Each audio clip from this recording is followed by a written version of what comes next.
सवाल का एक ही जवाब देना है, कामयाब बन के। और हर उस घर में 2 किलो अलग से मिठाई जाएगी जिस घर से ये आवाज आई थी कि तुम नहीं कर सकते हो।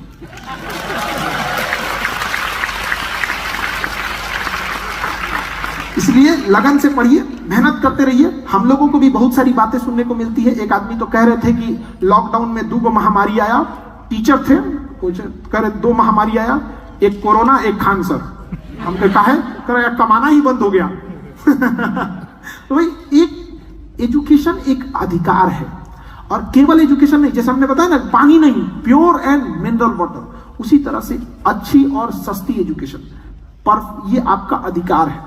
और इसके लिए आप इतना बड़ा यूथ है, आप लोग तो मिसाल बनेंगे। उम्मीद करते हैं कि हम फिर आए ना तो आप में से किसी की कहानियां हम यहाँ आके सुनाए यहाँ पर, तो बेहतर होगा यहाँ पे कि आप लोग में से कल आए और पूरे राज्य का नाम रोशन करें यहाँ पर, जिससे बेहतर होगा यहाँ पे कहानी।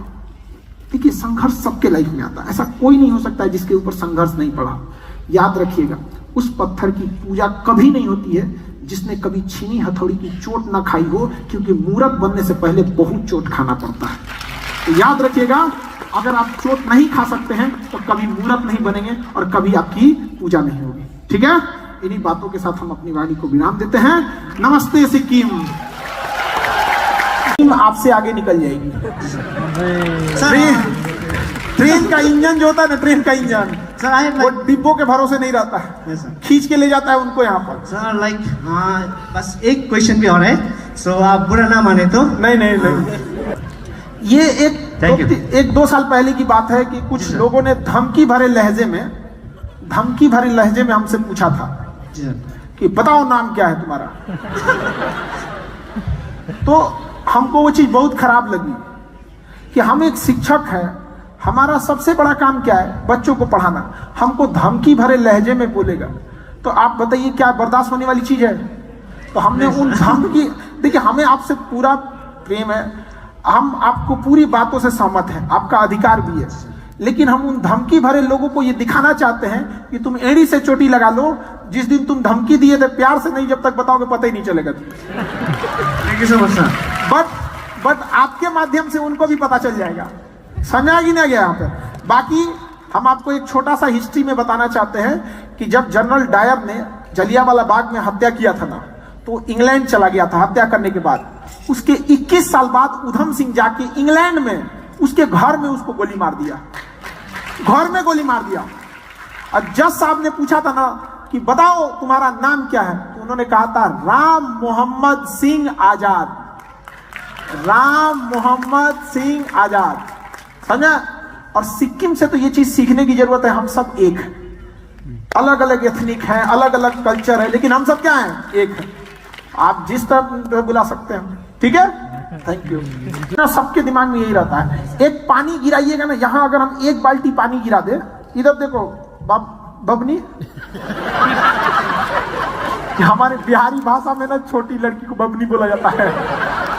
समझे? हम सब एक दूसरे के कल्चर को समझते, ठीक है? समझिए, अगर हम यहाँ 1 बाल्टी पानी गिरा दे तो किधर जाएगा? जिधर ढाल होगा, जिधर स्लोप होगा, अपने से रास्ता ढूंढ लेगा कि नहीं? कि कहेगा कि हमको मोटिवेशन चाहिए, किधर जाए? हमको मोटिवेशन, बिना मोटिवेशन नहीं जाएगा। तो समझिए, जब जिंदगी में तकलीफ आएगी तो आप ऑटोमेटिक उधर चले जाएंगे जिसके आप काबिल हैं, जो आपका हुनर है, आप ऑटोमेटिक उधर चले जाएंगे जो आपके अंदर काबिलियत है।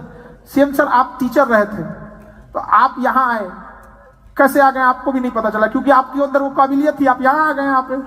वैसे ही हम लोग भी क्या थे, हम लोग को क्या था कुछ पता नहीं, नॉर्मल एक पुअर फैमिली से आए और दिक्कत ये हो गया कि भैया कुछ ना कुछ तो करना पड़ेगा यहाँ पे, तो कुछ करना चालू किया आदमी।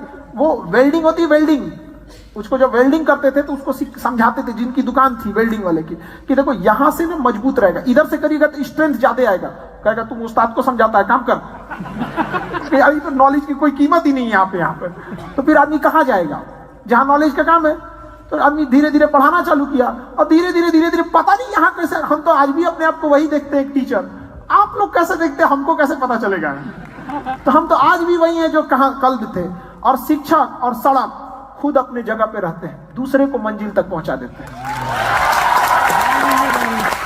हम कल भी वहीं थे, आज भी वहीं हैं।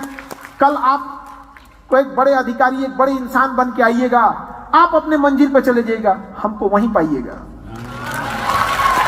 Focus in any field, not only education. आप जिस फील्ड में हैं आपको फोकस्ड रहना होगा, अपना सबसे ज्यादा समय देना होगा। So second question is, except education, can we depend on our extracurricular activities like skills or talent to be success in our life? ये तो लेसन आप लोगों ने पूरी दुनिया को सिखाया, नॉर्थ ईस्ट ने, और जैसे आप लोग माउंटेन एरिया वालों ने, एथलीट में, ओलंपिक में आप लोगों ने तो इज्जत बचा के रखी हम लोग की।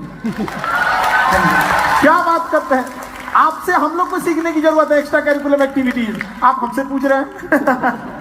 सिखाया पूरी इंडिया को, और north east, hilly areas, Haryana, यहाँ की लड़कियों ने इज्जत बचाई ओलंपिक और गेम्स में जाके हम लोग की। यहाँ पे उनसे हमें सीखने की जरूरत है, हम क्या सिखाएंगे उन्हें, ठीक है। Thank you, sir. और हर दिन यही मोटिवेशन लेके जाते हैं, आज उन्हें क्या सिखाएंगे कि हमें हरा सके वो यहाँ पर। तो ये चीजें हम जानना चाहते हैं, और हर लड़के को अधिकार है। आजकल तो कुछ ऐसे भी स्कूल हो गए हैं जिसमें एडमिशन लेने के टाइम पे मम्मी पापा से पूछते हैं कि मम्मी नासा में होना चाहिए, पापा इसरो में होना चाहिए, तब बेटा का एडमिशन होगा। ऐसे करके मतलब ऐसा नहीं, मतलब उनका एजुकेशन ऐसा नहीं है, सबको बराबर अधिकार होना चाहिए। केवल एक एलीट क्लास तक एजुकेशन लिमिटेड नहीं रहना चाहिए। तो आप लोगों को भी ध्यान रखना है कि पढ़ने वाले स्टूडेंट, ध्यान से समझिएगा, वो टीचर के भरोसे कभी नहीं बैठते हैं। इसलिए जो टॉपर्स, जिनके ऊपर टीचर अतराते हैं ना, याद रखिएगा आपके भरोसे वो बैठे भी नहीं। एम्स, IIT, इसमें क्रीम लड़के ही जाते हैं। ये अपने से इतने क्रीम होते हैं कि अपने से कर लेंगे, इनमें टीचर का बहुत बड़ा योगदान नहीं है। वरना अगर टीचर का इतना ही योगदान है तो IIT और एम्स के स्टूडेंट को हटा के एक गवर्नमेंट स्कूल से स्टूडेंट को रख दीजिए, कहीं बना तो इसको इंजीनियर, कहाँ गया। तो कोई अच्छा स्कूल अपने स्टूडेंट के दम पे होता है, और एक अच्छा टीचर को ध्यान ये देना है कि सबसे आखिरी में किसको समझ में आया। कोई व्यक्ति छूटना नहीं चाहिए, भले कोई टॉप करे या ना करे, कोई फेल नहीं होना चाहिए।